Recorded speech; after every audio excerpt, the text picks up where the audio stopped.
pleasant day. This afternoon we're going to look at a serious issue. This issue has to do with perception of persons and the perceptions of persons as it relates to crime and punishment. Crime is viewed from a social context as antisocial behavior.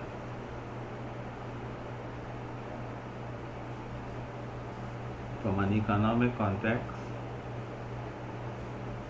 crime is looked upon as an industry,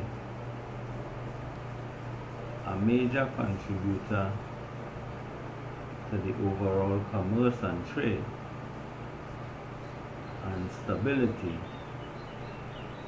of the economy of most nations.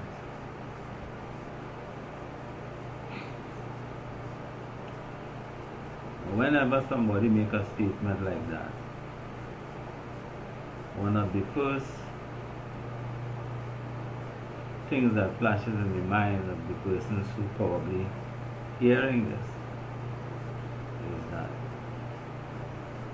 that is way off course to think about crime as part of the industrial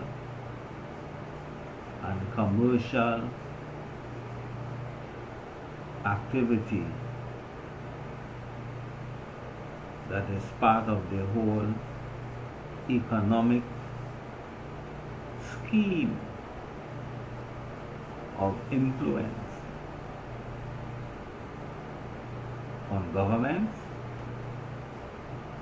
as well as religion.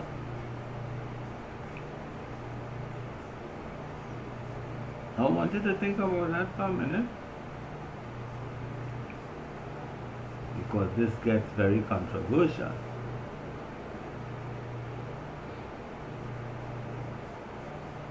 Crime is functional.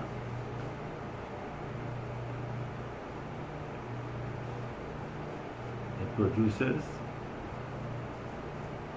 sources of income for persons who are considered to be professionals, policemen, lawyers, doctors, magistrates, judges, to name a few of the professions. When you get into the whole area of forensics, they have a next cadre of people that are looking forward to finding a usefulness being applied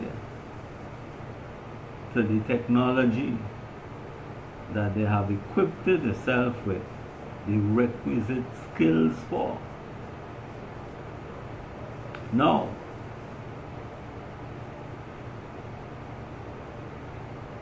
when people think about it and they think about the value to society that is derived from this activity, you will note that even those persons who focus solely on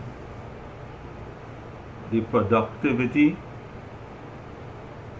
and they looked at productivity in terms of inputs, processing, outcomes.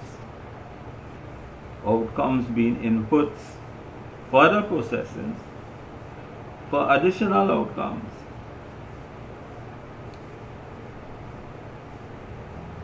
Inside of that, You have those persons who are enforcing rules and regulations. You have those persons who are making rules and regulations. And you have those persons who are interpreting the rules and regulations. Generally referred to as three different branches of government. We're talking about the judicial branch, the executive branch, and the most important one, the judiciary, the judicial system, the interpreters. But they have one maxim, and that is that life is a precious commodity. The most valuable resource that any country has is the human resource, the human capital is what results in whatever economic potential that is being tapped into. Is based on the available human resource.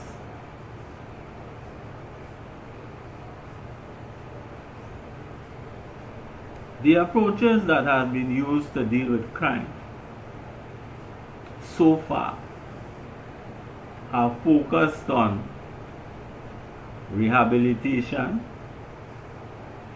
and incarceration.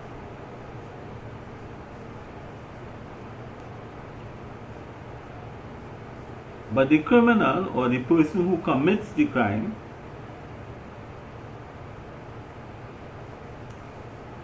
operates under the basis of whatever is available at the time. That could be a resource or that could be an input into the process of committing crime is what will be utilized. Now, the outcome for the criminal is that he wants to beat the system to remain undetected and to be without accountability. One of the methods he used to avoid this accountability and remain undetected is murder.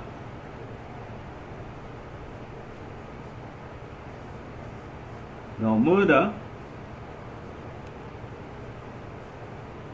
is really a denial of the sanctity of life. The value of that life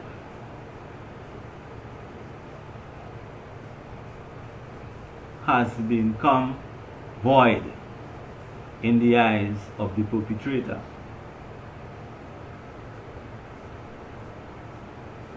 To me, one of the first issues to be addressed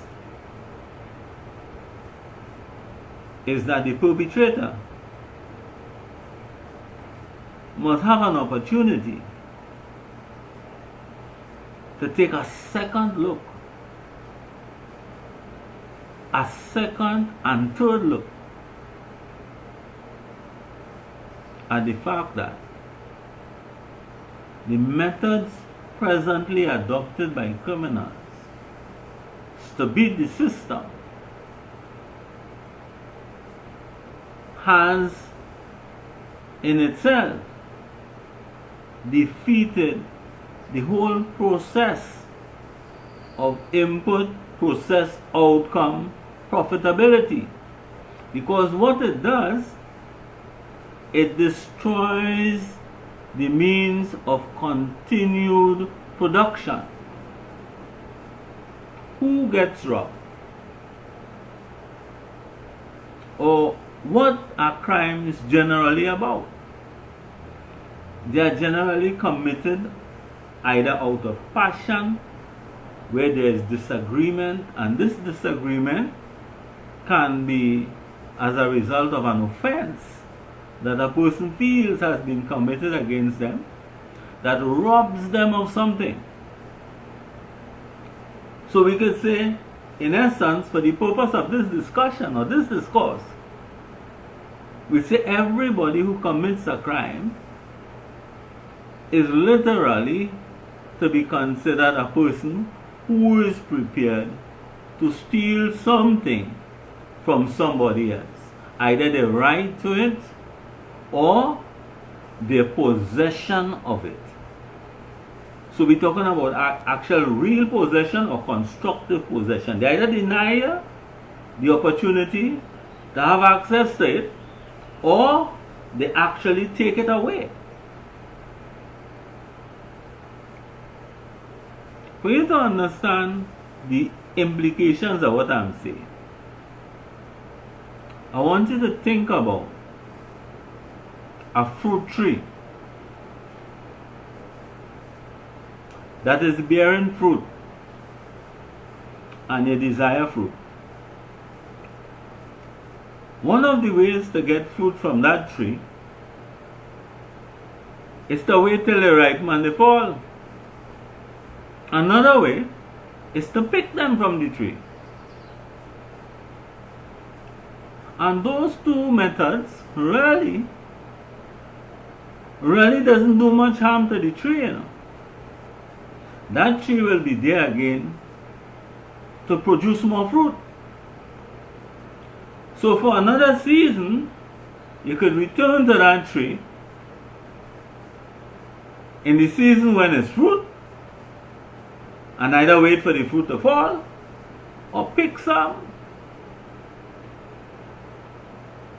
But the idea of cutting down the tree in order for you to have the fruit defeats the purpose. That is to say, you will no longer have a tree to come to get any more fruit. That is what happens when crime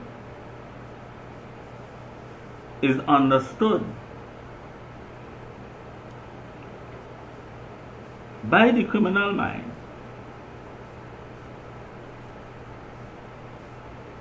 to be a game where the survivor is the beneficiary.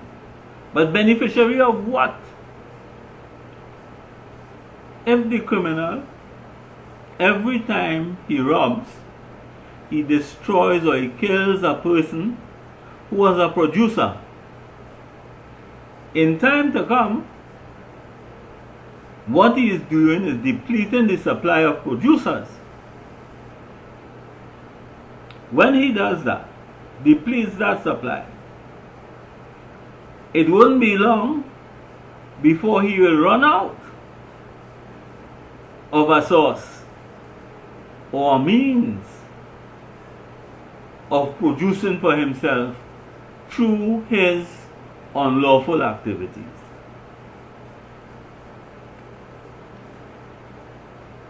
Don't misunderstand me. This is not a license or a support for any criminal activity. This is a reality check. This is the real world we're looking at. This is a real thing I'm talking about. Where the real issue remains unresolved. What to do?